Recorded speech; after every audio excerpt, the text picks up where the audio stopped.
एक बार फिर से स्वागत है आपका ऑलमाइटी रूपी पे। आज हम बात करने वाले हैं मिड कैप फंड्स के बारे में और कंपेयर करेंगे जितने भी mutual funds mid cap category में अवेलेबल हैं और जानेंगे कि आखिर वो कौन से मिड कैप फंड्स हैं जिनको कि आप अपने पोर्टफोलियो में इंक्लूड कर सकते हैं एक लॉन्ग टर्म इन्वेस्टमेंट पर्पस के लिए।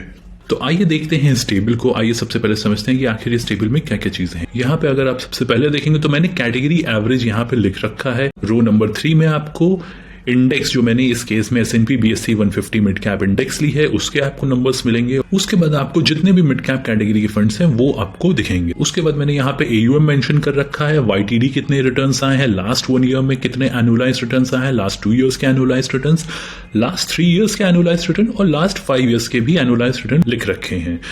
कुछ फंड्स यहाँ पे नए हैं, उनके यहाँ पे रिटर्न्स अवेलेबल नहीं है तो उनको हम लोगों ने यहाँ पे ब्लैंक छोड़ रखा है और इस तरह के जो नए फंड्स हैं उनको हम इस कंपैरिजन में इंक्लूड नहीं करेंगे।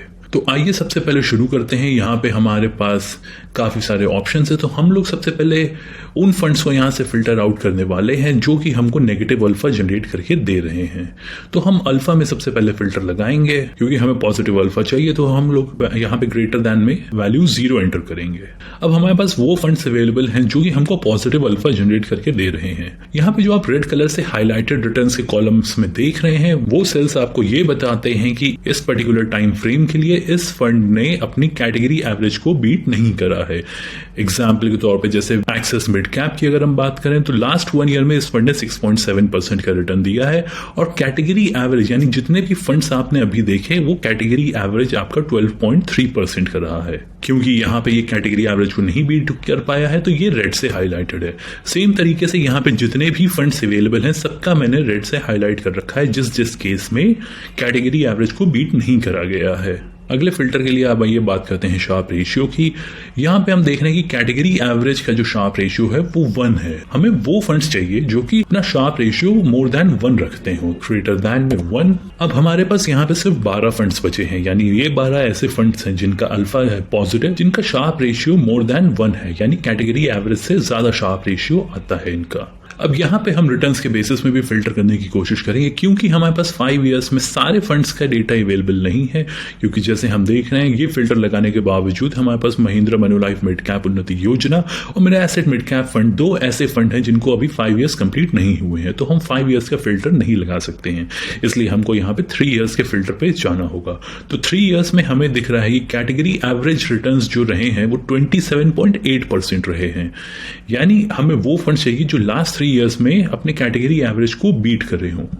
अब हमारे पास वो फंड्स आ गए हैं जिनने अपनी 3 इयर्स की विंडो में कैटेगरी से बेहतर रिटर्न्स दिए हैं। लेकिन यहाँ पे एक चीज आपको नोटिस करने को मिलेगी कि UTI Nifty mid cap fund में अगर हम सिर्फ 3 इयर्स की विंडो हटा दें तो बाकी जितने भी हम यहाँ पे टाइम फ्रेम्स देख रहे हैं, चाहे वो 5 इयर्स हो, 2 इयर्स हो, 1 ईयर हो या YTD हो, ये फंड यहाँ पे अंडर परफॉर्म ही कर रहा है अपनी कैटेगरी एवरेज को। तो क्योंकि यहाँ पे अंडर परफॉर्मेंस हम कैटेगरी एवरेज की कंपैरिजन में दिख रही है तो हम इस फंड को भी कंसिडर नहीं करेंगे। अब हमारे पास यहाँ पे 8 मिड कैप फंड्स मौजूद हैं जो कि हमको कंसिस्टेंटली काफी अच्छा रिटर्न जनरेट करके दे रहे हैं और प्लस अगर आप इनका AUM भी देखेंगे तो काफी ज्यादा पैसा इन फंड्स में पार्क्ड है। हालांकि यहाँ पे 2 ऐसे फंड्स हैं जिनका AUM अभी 1000 करोड़ से कम है, वो है महिंद्रा मनुलाइफ मिड कैप उन्नति योजना और क्वांट मिड कैप फंड। अब अगर हम रिटर्न्स की यहाँ पे बात करने जा रहे हैं तो रिटर्न्स में हमको यहाँ पे एक और चीज देखनी होगी क्योंकि यहाँ पे हर फंड जो है एक अलग तरह की रिस्क लेता है मिड कैप कैटेगरी में। तो अब वो उतनी रिस्क लेने के बाद वो कितना एक्सेस रिटर्न जनरेट कर पाता है वो हम लोग को यहाँ पे मेजर करना है। उसके बेसिस में हम इसको सॉर्ट भी करेंगे ताकि हमको ये पता चल पाए कि सेम रिस्क लेके आखिर वो कौन से फंड्स हैं जो कि हमको ज्यादा रिटर्न्स देते हैं। उसके लिए हमारे पास हर फंड का शार्प रेशियो यहाँ पे मौजूद है। यहाँ पे हम शार्प रेशियो से इसको सॉर्ट करने वाले हैं। जब हम इस टेबल को शार्प रेशियो से सॉर्ट करते हैं तो हमारे पास इस ऑर्डर में सारे फंड्स आ जाते हैं। यहाँ पे हमारे पास PGIM India mid cap opportunities fund है जो कि टॉप पे आया है। यानी अगर आप कोई फंड देख रहे हैं जो कि आपको सेम रिस्क लेके बहुत ही ज्यादा रिटर्न्स जनरेट करके दे रहा हो तो वो आपका PGIM India mid cap opportunities है। इनफैक्ट अगर आप यहाँ पे देखें मैंने यहाँ पे सॉर्ट किया है शार्प रेशियो के बेसिस में, लेकिन अगर आप यहाँ पे इन फंड्स के अल्फा भी देखेंगे तो भी वो ऑलमोस्ट अपने डिसेंडिंग ऑर्डर में सॉर्ट हुए हैं। तो ये चीज आपको और बताता है कि जिनका शार्प रेशियो बेटर है और प्लस साथ ही साथ उनका अल्फा भी बहुत ही ज्यादा है, यानी वो अपनी बेंचमार्क से काफी ज्यादा रिटर्न्स जनरेट करके देते आ रहे हैं। तो इसमें पहले नंबर पे आपका PGIM India mid cap opportunities आता है, जिसने लास्ट 1 ईयर में 15.7, 2 ईयर्स में 44.5, 3 ईयर्स में 43.1 और 5 ईयर्स में 21.3% का रिटर्न आपको जनरेट करके दिया है। यहाँ पे आपके सेकंड नंबर पे क्वांट मिड कैप फंड आता है, जो कि इस पूरी लिस्ट में सबसे छोटा AUM रखता है।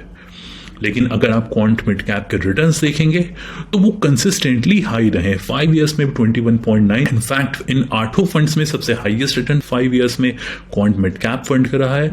लास्ट 3 ईयर्स में देखेंगे तो second highest return quant mid cap fund का रहा है। लास्ट 2 ईयर्स में देखेंगे तो आपका highest return quant mid cap fund का रहा है। लास्ट 1 ईयर में आप देखेंगे तो second highest return quant mid cap fund का रहा है।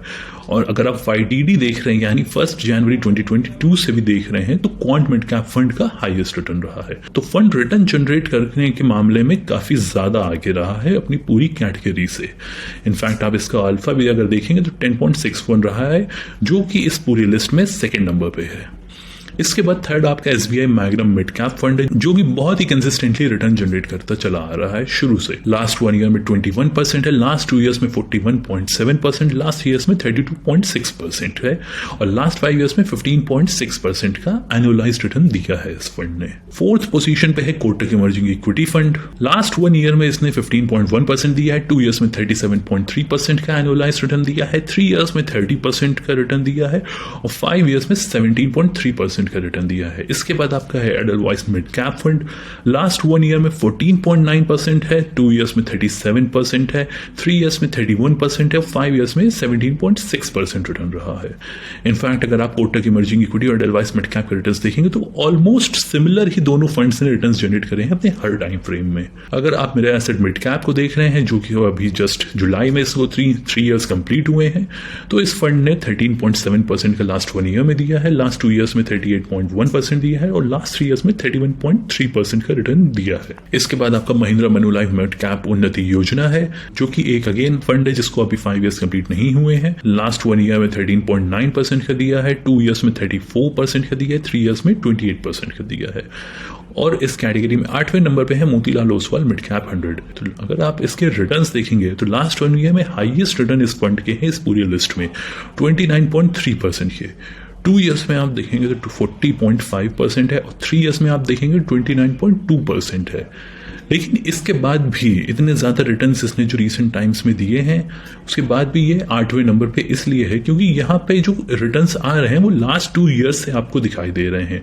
उसके पहले अगर आप देखेंगे तो कैटेगरी एवरेज से थोड़ा सा ही ऊपर रहे थे रिटर्न्स, लेकिन अगर लास्ट 2 ईयर्स में इसकी परफॉर्मेंस आप देखेंगे तो वो बहुत ही ज़्यादा बेहतरीन रही है। लास्ट 2 ईयर्स में 40%, लास्ट 1 ईयर में 29.3% रिटर्न, जो कि इस पूरी लिस्ट में कोई नहीं है। सेकेंड नंबर पे क्वांट है जिसने 24 दिए हैं, तो क्वांट को भी इसने 5% से बीट किया है। और अगर आप YTD रिटर्न्स भी देखें तो YTD में फिर से आपके क्वांट और मोतीलाल ओसवाल ही हैं जो कि आपको मैक्सिमम रिटर्न्स दे रहे हैं। तो अगर आपके पोर्टफोलियो में इस लिस्ट में से कोई भी मिड कैप फंड मौजूद है तो बिल्कुल आप उसके साथ कंटिन्यू करिए, वो फंड बहुत ही अच्छे हैं। और अगर आप कोई नया फंड अपने पोर्टफोलियो में रखने की सोच रहे हैं मिड कैप स्पेस में, तो आप इन 8 में से किसी भी फंड को सेलेक्ट कर सकते हैं। इस लिस्ट को मैंने शार्प रेशियो के बेसिस में अरेंज कर दिया है। तो जो फंड्स आप टॉप पे देख रहे हैं वो फंड्स जो आपके पर यूनिट रिस्क पे ज्यादा रिटर्न जनरेट करने की काबिलियत रखते हैं। ये सारे ही फंड्स आपको कंसिस्टेंटली अच्छे रिटर्न्स देते रहेंगे, लेकिन इसका मतलब ये नहीं है कि ये सारे के सारे फंड्स अपनी कैटेगरी में हर टाइम फ्रेम में बेस्ट परफॉर्मिंग हो। लेकिन हाँ, अगर आप जो रिटर्न्स एक मिड कैप फंड से एक्सपेक्ट करते हैं तो ये वो फंड्स हैं जो कि आपको वो रिटर्न्स दे सकते हैं। तो अगर आप यहाँ पे देख रहे हैं कि टॉप 3 फंड्स कौन से हैं मिड कैप कैटेगरी में, तो पहला आपका PGIM India mid cap opportunities आता है, दूसरा आपका क्वांट मिड कैप फंड आता है और तीसरा आपका SBI magnum mid cap fund आता है। तो ये था वीडियो जिसमें हमने कंपेयर किया था सारे मिड कैप म्यूचुअल फंड्स को और हमने उसमें फिल्टर आउट करे वो फंड्स जो कि कंसिस्टेंटली अच्छे परफॉर्म नहीं करते आ रहे हैं, प्लस उनके रिटर्न्स जो हैं वो अपनी कैटेगरी एवरेज को बीट नहीं कर पा रहे हैं। और साथ में हमने ये भी देखा कि वो फंड्स जो कि सेम रिस्क लेके ज्यादा रिटर्न्स देते हैं तो वो कौन से 8 फंड्स हैं इस पूरी कैटेगरी में। अगर आपको वीडियो अच्छा लगा हो तो लाइक जरूर करिएगा, कमेंट्स में जरूर बताइएगा कि ये वीडियो आपको कैसा लगा और चैनल को सब्सक्राइब जरूर करिए। Thank you.